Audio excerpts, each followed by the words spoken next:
ഇതാണ് സയ്യിദുൽ ഇസ്തിഗ്ഫാർ. ഇത് ചൊല്ലിയാലുള്ള നേട്ടം എന്താണ് എന്നതിനെ കുറിച്ചാണ് ഈ ഹദീസ്. മുത്തുനബി സല്ലല്ലാഹു അലൈഹി വസല്ലമ തങ്ങൾ പറയുന്നു, മൻ ഖാലഹാ മിനൻ നഹാരി മൂക്കിനൻ ബിഹാ ഫമാത മിൻ യൗമിഹി ഖബ്ല അൻ യുംസിയ ഫഹുവ മിൻ അഹ്ലിൽ ജന്നഹ്. വല്ലവനും ഈ സയ്യിദുൽ ഇസ്തിഗ്ഫാറിനെ പറഞ്ഞു മിനൻ നഹാരി പകലിൽ, എങ്ങനെ മൂക്കിനം ബിഹ അതിനെ ഉറപ്പിച്ചുകൊണ്ട് എന്ന് പറഞ്ഞാൽ അത് മനസ്സിലാക്കിക്കൊണ്ട്. സയ്യിദുൽ ഇസ്തിഗ്ഫാർ ആണ്, ഇസ്തിഗ്ഫാറിന്റെ നേതാവാണ്, ഇത് ദോഷങ്ങൾ പൊറുക്കാനുള്ള ഒരു കാര്യമാണ് എന്നൊക്കെ വിശ്വസിച്ചുകൊണ്ട് ഇതിന്റെ അർത്ഥം മനസ്സിലാക്കി ഒരാൾ ഈ ദിക്ർ ചൊല്ലി. എപ്പോൾ? പകലിൽ ചൊല്ലി. ഫമാത മിൻ യൗമിഹി ഖബ്ല അൻ യുംസിയ, വൈകുന്നേരമാകുന്നതിനിടക്ക് അദ്ദേഹം മരണപ്പെട്ടു.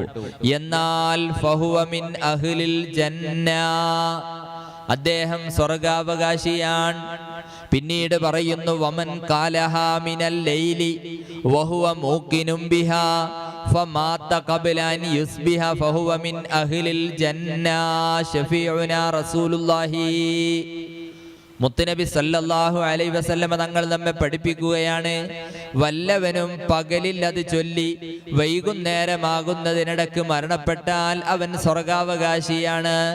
ഒരാൾ രാത്രിയിൽ അത് ചൊല്ലുന്നു, രാവിലെയാകുന്നതിനിടക്ക് മരണപ്പെട്ടാൽ സ്വർഗാവകാശിയാണ്. വലിയ നേട്ടമുള്ള ഒരു ദിക്റാണ് സയ്യിദുൽ ഇസ്തിഗ്ഫാർ.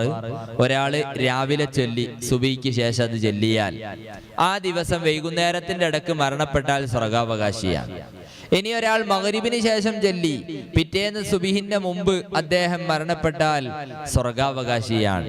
അപ്പൊ വലിയ നേട്ടമുള്ള ഒരു ദിക്റാണ് സയ്യിദുൽ ഇസ്തിഗ്ഫാർ. പ്രിയപ്പെട്ട ഉമ്മമാർ, ഉപ്പമാർ, ഇത് നിങ്ങളൊക്കെ പതിവാക്കുന്നവരായിരിക്കും, എങ്കിലും ഒന്ന് ഓർമ്മപ്പെടുത്തുകയാണ്. പതിവാക്കാത്തവർ ഇന്നു മുതൽ പതിവാക്കണം. ഒരു തവണ കൂടി ചൊല്ലിത്തരാം, എല്ലാവരും അത് ശ്രദ്ധിക്കണമെന്ന് ഓർമ്മപ്പെടുത്തുന്നു. അല്ലാഹുമ്മ അൻത റബ്ബി ലാ ഇലാഹ ഇല്ലാ അൻത ഖലഖതനി വഅന അബ്ദുക വഅന അലാ അഹ്ദിക വവഅദിക മസ്തതഅതു അഊദു ബിക മിൻ ശർരി മാ സനഅതു അബൂഉ ലക ബിനിഅമതിക അലയ്യ വഅബൂഉ ബിദംബി ഫഗ്ഫിർ ലി ഫഇന്നഹു ലാ യഗ്ഫിറു ദുനൂബ ഇല്ലാ അൻത. അപ്പൊ ഈ ദിക്ർ സയ്യിദുൽ ഇസ്തിഗ്ഫാർ രാവിലെയും വൈകുന്നേരവും, അഥവാ സുബഹിക്ക് ശേഷം ചൊല്ലിയാൽ മതി. അതേ പ്രകാരം മഗ്രിബിന് ശേഷവും ഈ ദിക്ർ നമ്മൾ പതിവാക്കണം. അല്ലാഹു സുബ്ഹാനഹു വ തആല നമുക്കൊക്കെ തൗഫീഖ് നൽകുമാറാവട്ടെ. ധാരാളം നന്മ ചെയ്യാനുള്ള തൗഫീഖ് അല്ലാഹു സുബ്ഹാനഹു വ തആല നമുക്കേവർക്കും നൽകട്ടെ.